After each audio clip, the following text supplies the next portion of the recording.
Hello, Ubuntus from around the world. My name is Kais, and I am 11 years old, and I live in Montreal, Canada. Welcome to our Oboot Zoom session, where me and my co-host Lizzie, who is 15 years old and currently lives in Lake in the Hills, Illinois, in the United States, will be interviewing our guest changemaker, Wendl Kornfeld, who is based in New York. Wendell created and launched a concept called Community as Family, CAF for short, to help the elders who are aging solo become strong and build a team of support from among friends, neighbors, colleagues, and trusted professionals. Wendell's work links to several sustainable development goals, especially SDG number 3, good health and well-being. Lizzie and I will be asking questions to Wendell about her background, her journey, her work, and her skills and her impact. We hope that you will enjoy this session. I will now be handing you over to Lizzie to ask the first question. What do you do to help the senior citizens? What do I do? Yeah. Well, there's several things, and I'm going to tie in two concepts. One is I spent several years working with anti-ageism activist groups, because ageism, is that a term that's used a lot in your communities? No. Kinda? Yeah. Really. Okay. So ageism is where you have a bias against somebody, or a prejudice, or negative feelings specifically because of their age. And it could be because somebody's older, and young people also sometimes are the targets or victims of ageism. And the activists in ageism want to make sure that people of every age are respected, and that they are given credibility, and that they have every opportunity to participate in society and to contribute to society, no matter what their age. So that's a very important aspect of the work that I do, because a lot of people fear getting older, for example. They think it's going to be a time of life that's no fun, and you're going to be ugly, and that you won't be taken seriously anymore. You're going to get sick a lot. And that's not necessarily the case. So I work with older people for the past 6 years, especially the ones that don't have a family, to make sure they don't worry about getting older, and that they will have a peace of mind about the fact that the older years will bring lots of great opportunities for them, and that they will be able to live their lives pretty much the way they always have, by having the resources that they need. And one of the biggest resources for every human being is other human beings. So that's kind of the basis of what I do, is to assure people who are what they call solo aging, meaning you're getting older without a family nearby, to ensure that they have what they need.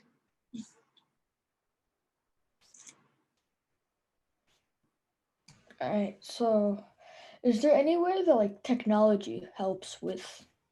Yes, that's a great question. In fact, just the other day, I was interviewed by someone in Brazil who wanted to know specifically how technology is really important for the work that I do.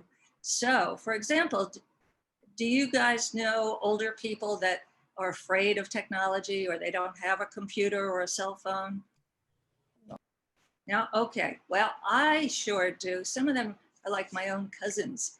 I mean, they are just freaked out by it. They don't want to get involved in it. They think they won't be able to do it. And if you don't have access to technology these days, I'm not sure how you really live a full life, because how do you communicate with people? How do you buy things that you really need for your health, or for fun, or for your home? Even food, like during this lockdown with the pandemic, you need to be able to go online and order stuff. You need Amazon, you need stores, you need stuff like that. You need to be able to communicate with your friends and your neighbors and family members. And say your doctor told you you have some sort of condition. Maybe you want to learn more about it. You can go on Wikipedia or web doctor or something, and you can read up on what your condition is. And, in other words, having technology is so, so important, especially for older people, because older people, the ones that I'm working with that don't have family, they tend to get more isolated than most people. So not having access, can you imagine if you lived alone and you couldn't go out much, and then you didn't have a cell phone, or you didn't have a tablet or a laptop? I mean, can you imagine how isolating that would be? Yeah, so guys, you're right. You're right. The technology is super important to the work that I do with older people. Let me ask you a question about ageism for younger people. Do you ever feel that you're not taken seriously enough by some older people? And by older, you can make it as, 5 years older than you or 50 years older than you. But do you ever feel like you're not taken as seriously because you're too young? Do you ever have that experience? No. Oh, Lizzie, did you say yeah? Sometimes. Sometimes? Like in my agility classes, Yeah. everyone's like over the age of 60. I'm the only one that's like lower than them. Okay. So yeah, so sometimes you're more aware of your age and maybe that they're not seeing you as a peer. Would that be correct? Yeah, I understand that. Yeah, when I started doing this work on anti-ageism, I was in a focus group. I was leading a focus group of people about my age and also a lot of younger people. And they were all, I would say, in their early 20s. And I asked them, I said, how does ageism affect somebody your age? And one of them couldn't wait to tell me. She had to vent, She said, when you're younger, especially if you're not married by the time you're in your early 20s, older people think that you're not really an adult yet, that you haven't taken on an adult life, even though if you've got the years that qualify you as an adult. If you don't have a spouse, or you haven't bought a house yet, you don't have a car, if you don't have children, this and that, you're still in the kid zone, and that could last till you're in your 30s or more. And she said, this is a real problem for me and some of my friends, is that, we're trying to build a career and be taken seriously as professionals. And some people just want to keep us in this box that we're still kids. Yeah. what can you see out your window? What can I see out my window? What a great question. I'm on the 26th floor of the Upper West Side of Manhattan Island, and I have a great view. I'm looking at a lot of clouds, and very often, because I'm between two big parks, very often red-tailed hawks fly right by the window, and sometimes they sit right on my terrace rail, and they are really big birds. I don't know if you've ever seen one up close, but they're big, and they're raptors, and they sit outside my window on the railing, and I usually jump about a foot if I see them land. And I'm also looking out at the tops of lots of apartment buildings and skyscrapers. And it's a beautiful view of New York City. And in the very distance, I can see the George Washington Bridge that connects Manhattan to New Jersey. Okay. So how did you get into this type of work? That's a great question as well, because, I don't know if you've noticed how maybe your parents have helped your grandparents with things over the years. Like if you have grandparents that are in your lives, maybe your parents help the grandparents from time to time, or aunts and uncles that are older, something like that. So about 20 years ago, I realized my husband and I were doing a lot of stuff for our parents as they got older. They were really counting on us to help them with things, to make decisions, whether to stay in their house, whether to move somewhere, or they couldn't drive anymore and they needed that help. And my husband and I don't have kids. So at about 20 years ago, I started thinking, well, gee, what if I have the same problems my parents had, my in-laws, and I don't have adult kids to help me? And I started talking to all my friends who don't have adult kids, of which I have a lot. And we all said, all right, so how are we going to get by? So I said at the time, why don't we learn how to do things ourselves and take care of each other?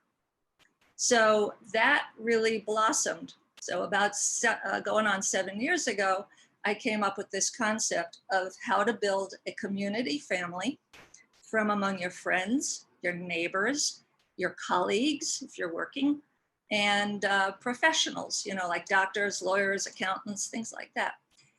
And you need to build like an A-team for yourself. So I came up with a structure on how you can do that.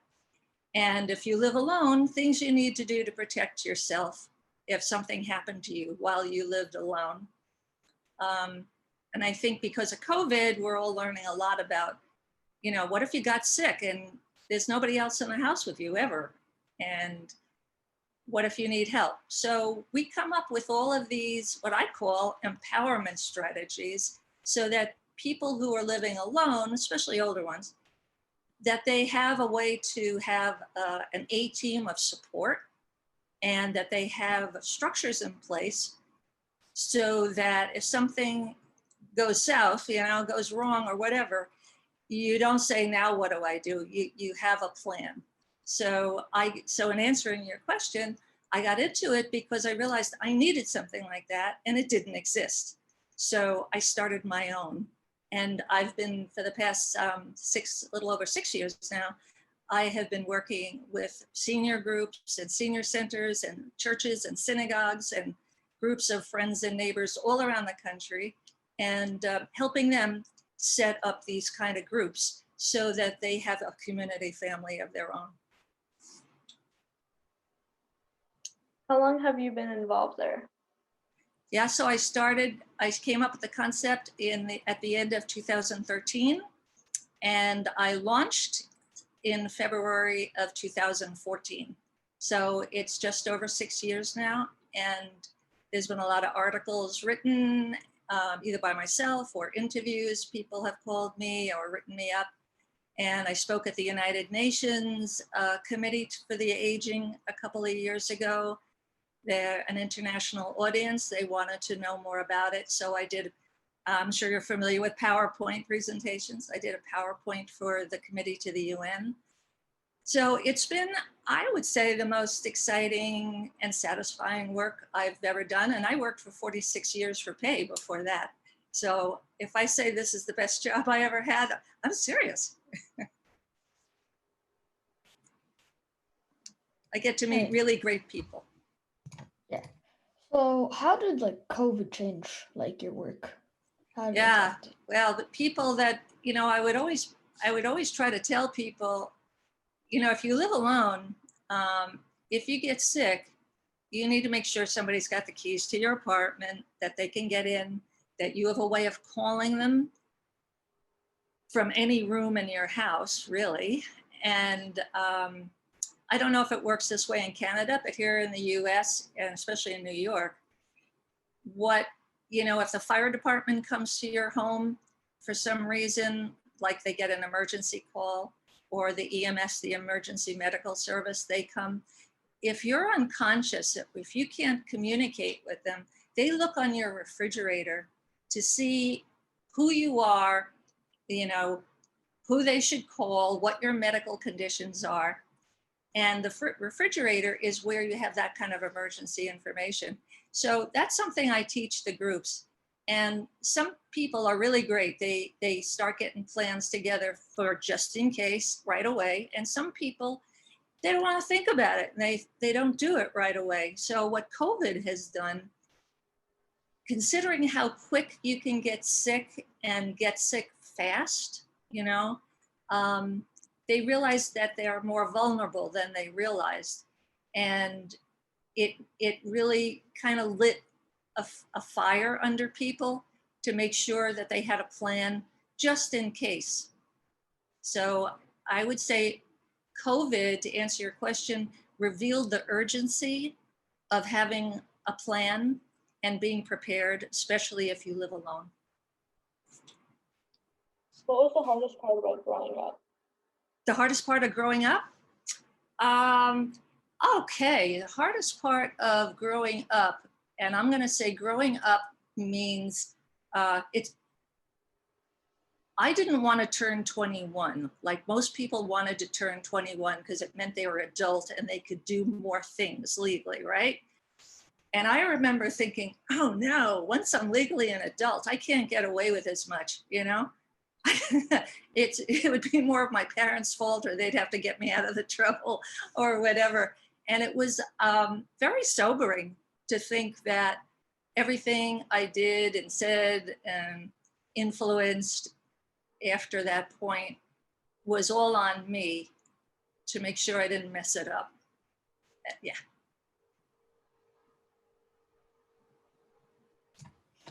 All right, well, I don't think I have that many more questions.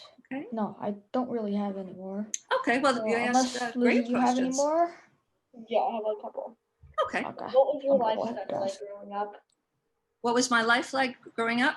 I grew up in a suburb of New York called Queens. It's one of the 5 boroughs of New York City.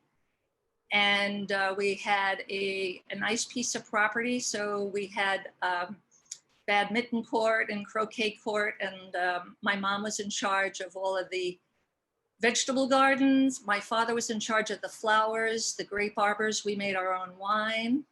And it was a beautiful, quiet neighborhood with lots of trees. And there were a lot of great kids. And I still have my 2 best friends from when I was 4. We're still in touch. And it was, I would say, an idyllic childhood. I had great parents and great friends and a big extended family and good teachers.